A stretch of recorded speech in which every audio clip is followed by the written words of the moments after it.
¿Qué tal?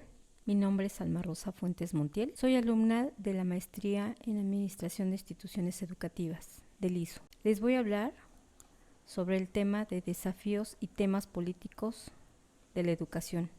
Actualmente estamos viviendo lo que es potencialmente una de las mayores amenazas en nuestras vidas y en la educación global a causa del COVID-19.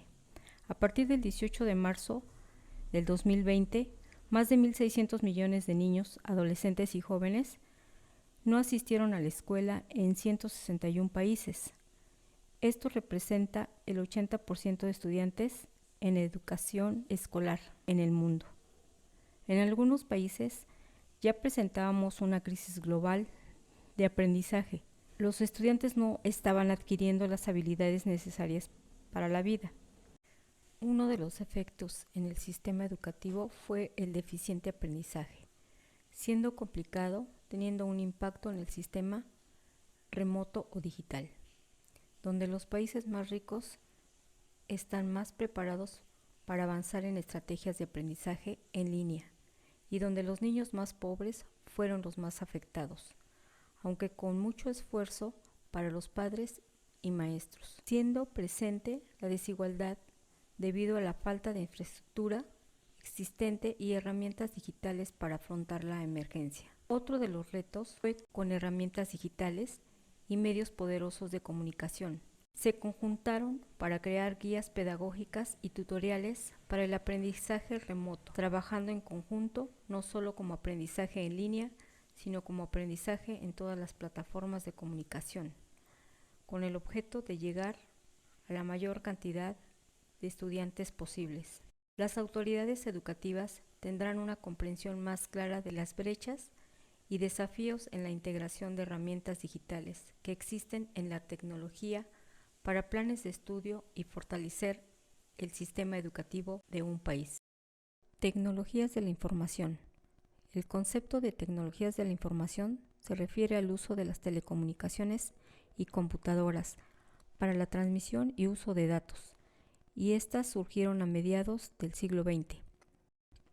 Hoy en día, la tecnología de la información es tan indispensable en todos los ámbitos, desde lo educativo, laboral y sobre todo las relaciones interpersonales. Existen múltiples ejemplos de TIC, pero sin duda el que ha causado mayor impacto y desarrollado en las sociedades es el Internet, siendo más que una plataforma de intercambio de datos, es la red mundial que permite el acceso a la información a cualquier parte del mundo. La tecnología que influye actualmente en la sociedad representa nuevos retos, especialmente en la educación, ya que han ingresado los procesos educativos en la enseñanza-aprendizaje, generando la influencia y adquisición de conocimientos de alumnos y profesores.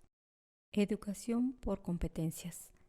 El impacto de las TIC en la mejoría de la educación depende de varios factores, pero se considera que el más importante es la accesibilidad a una computadora y el acceso a Internet, así como la capacidad de los profesores y los alumnos para el manejo de las tecnologías.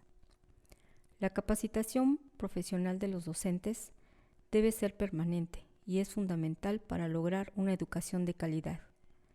Con el surgimiento de las TICs, se invirtieron en los procesos de formación, actualización y capacitación a distancia, y estos se pueden utilizar de diversas formas para transmitir información.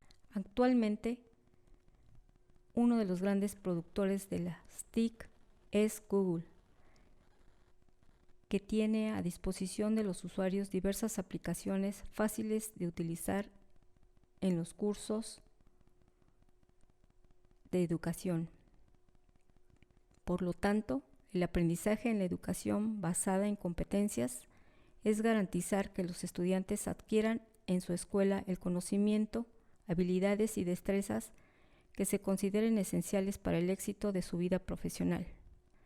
Dentro del modelo educativo por competencias, es importante que los profesores sean capaces de utilizar las herramientas y los dispositivos tecnológicos de aprendizaje para ayudar a los alumnos en este proceso formativo. Financiamiento y educación. La educación se financia principalmente con los ingresos obtenidos de impuestos nacionales. Sin embargo, las políticas fiscales son insuficientes, por lo que las organizaciones de la sociedad civil luchan por un sistema fiscal justo. Más allá del modelo de financiamiento que se aplique, hay diversos arreglos institucionales que permiten considerar aspectos de eficiencia y equidad en la asignación de recursos, en contextos de pobreza y déficit en la cobertura. Otro indicador puede estar dirigido a grupos específicos, hacia aquellos estudiantes en situación de pobreza o escuelas que atiendan poblaciones en dicha condición. En el caso de México, tiene un sistema de recursos descentralizado. Este proceso se inició con el Acuerdo Nacional para la Modernización de la Educación Básica, firmado por el Gobierno Federal, los gobiernos estatales y el Sindicato Nacional para los Trabajadores de la Educación. Las necesidades educativas de nuestro país son múltiples y apremiantes, por lo que se requiere de una mayor inversión en la educación, no solo prioritario y ampliar la cobertura en el nivel básico, sino mejorar la calidad de los servicios educativos que se brindan en todo el país. Ahí es donde se señalan los problemas relacionados con la ineficiencia de la claridad en el manejo de los recursos, que se deberá corregir para asegurar el derecho que tienen los ciudadanos a recibir una educación de calidad. Evaluación interna y externa. Uno de los aspectos más importantes en la actualidad es el sistema educativo, donde se evalúa el cumplimiento de las leyes y estatutos educativos impuestos por los organismos superiores de este sistema, supervisando por medio de una evaluación interna y externa en educación, siendo indispensables esta práctica para encontrar métodos adecuados para garantizar la excelencia educativa. Permite mantener la transparencia de los centros educativos en general, además de que es un método de control para su buen funcionamiento, cuya finalidad es la mejora de la vida escolar en las instituciones. La evaluación interna busca promover la actualización de prácticas educativas como base de los planes estratégicos que elaboran los centros educativos. Se refiere a la evaluación que va dirigida al personal y lo institucional. Se buscará realizar una autoevaluación. El profesor debe ser un profesional altamente capacitado en una o en varias áreas específicas. La dirección realiza la evaluación del personal observando su trabajo dentro del aula o su departamento, generando un informe.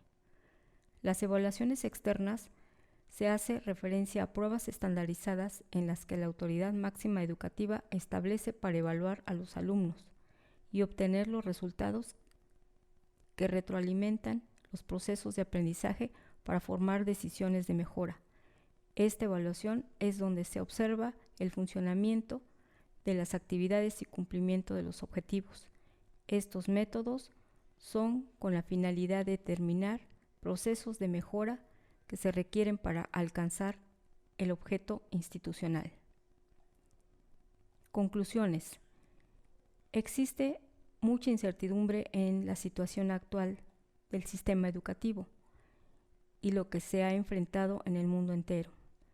Se debe considerar que aún es necesario por parte de las autoridades del sistema educativo perfeccionar, reforzar y atender los efectos de la pandemia con el objeto de reducir brechas de aprendizaje.